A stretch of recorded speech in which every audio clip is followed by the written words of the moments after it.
Lesson 7.4 is diversity of Greek Jewry remaining in Greece in 1944 and later deportations.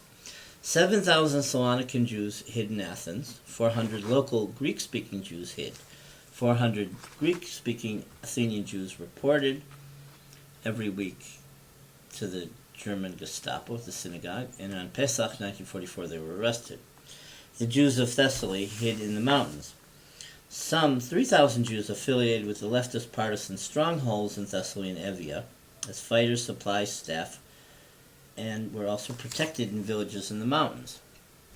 More than 800 Jews flee from Athens to Evia to Turkey on fishing boats and continued to Eretz Israel via Aleppo, Syria. So there are many different populations here and many different ways Jews survived. Jewish Eretz Israel British soldiers defeated in the Peloponnese and Crete, stranded in Greece, and provided shelter in monasteries. Archbishop Damaskinos provides Jews protection in monasteries. Fictitious arranged marriages with Christians were arranged in order to save Jews. Jews were also given false baptismal papers. 25 Jews escaped forced labor in Thebes.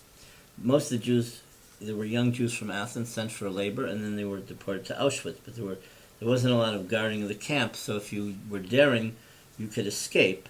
And then those who escaped later hid or joined the partisans. 17 Jews from Salonika hid on the island of Skopelos. Athenian Rabbi Barzillai fled to Karpenisi and calls for Greek Jewry to avoid arrest and deportation by hiding or joining the resistance. At the same time all this was happening, and it's all dangerous, and the Germans are everywhere and looking for Jews and hiding everywhere, a German Jew called the Tenor, because he had a high voice, sits inconspicuously in his apartment in Athens with a shortwave radio and coordinates illegal immigration to Eretz Israel. The Jews of Yanina were arrested, as well as the Jews of Athens, on Passover, March 24, 1944. Here's a picture of after they're paraded in the streets, they're taken by the lake, and they're waiting for trucks to take them to Larissa, and then they're going to be sent to Auschwitz. Deportation of the Jews of Corfu. At the dawn of World War II, the Jewish community of Corfu numbered 2,000, most of them young children and the elderly. On June 10, 1944, 4 days after the bombing of Normandy, with the end of the war in sight, the Jews of Corfu were rounded up to be deported off the island. First, they were imprisoned in the old Venetian fort in dark, cramped quarters. Then they were sent off the island in small boats. Their final destination was Auschwitz-Birkenau. Of the 1,795 Jews of Corfu who were deported, only 121 survived. There was also a scene where they were waiting outside the gas chamber to be gassed, and this character, a teenager then named Niso Matesias, started singing, and he was like entertaining the German guards. And in precarious Auschwitz, he said to this German soldier, "Go get me a violin." And they bring him a violin, and he starts playing and fiddling, and the Germans thought it was a concert. And then they didn't push the Jews into the gas chamber, these young men. They sent them to forced labor, and that's how this group survived. So the mayor, and I've talked about this before, the mayor of the island, after the war, issued a proclamation thanking the Germans for ridding the island of the Jews so that the economy of the island would revert to its rightful owners. The Jews of Rhodes and Kos were the last Jews deported in Greece. Here, this is a 1943 photo of a young Rhodian Jewish boy of the Angel family wearing the Star of David on the lapel of his coat. The Jews of Rhodes were not required to wear the star. For the photo, he's wearing the star as an innocent gesture of pride instead of its actual use as a symbol for persecution. Tragically, the boy was deported the following year to Auschwitz, where he was murdered along with 1,700 Jews of Rhodes.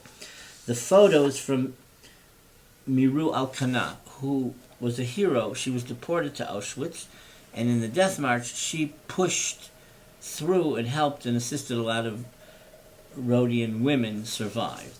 Miru was a very tough woman. I interviewed her for Spielberg. On July 18th, 1944, the male Jews of Rhodes, aged 16 and older, were ordered by the German military commanders to appear the following morning with their identity cards and work permits at the Air Force Command Center.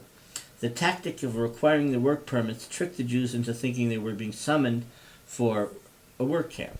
The next morning, after the men were assembled, they were brutally beaten, and threatened by the German soldiers, who proceeded to take away the identity cards and work permits and herded the Jews into the basement of the building.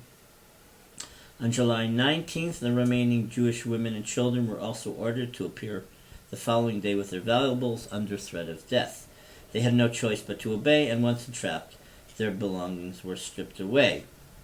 It was said that Kurt Waldheim, the head of the UN, who was in the Wehrmacht, an intelligence unit, had visited and demanded the Jews given gold, and that there was a picture of him arriving by plane and talking to Kleeman, the German commander. The Turkish young consul, who was 29, named Salahuddin Ülkemen, he rescued 45 people as Turkish consul. So as Turkish men weren't allowed to keep their citizenship, only the women. So only 15 actually were Turkish, but he also used his will and diplomatic status for the men to be also taken out of the camp, as well as the children. So that's how the number actually became 46 and not 15. On July 23rd, the 1,673 Jews were ordered to march to the port, where they were boarded onto 3 crowded boats. On that sad day, a centuries-old Jewish community had ceased to exist. On July 23rd, 1944, the Jews of Rhodes and the neighboring island of Kos were sent by boat to the Greek mainland. Crammed together in the hot summer sun, without food or water, 23 Jews died on the voyage to the mainland. I think that's a little high, but there were older Jews that died. Those who survived were incarcerated in the SS-operated transit camp Haidari in Piraeus, and then deported to Auschwitz-Birkenau. Only 151 Jews from Rhodes survived the Holocaust. Rhodian Jewish women in the beginning also suffered shock. They were overprotected teenage girls. Unfortunately, there were also beautiful girls from Rhodes who were forced into prostitution for the Nazis, and it's a sad story, and in total there weren't that many testimonies of Jews from Rhodes, because not that many survived, and they dispersed all throughout the world, so it wasn't easy to actually locate and identify them.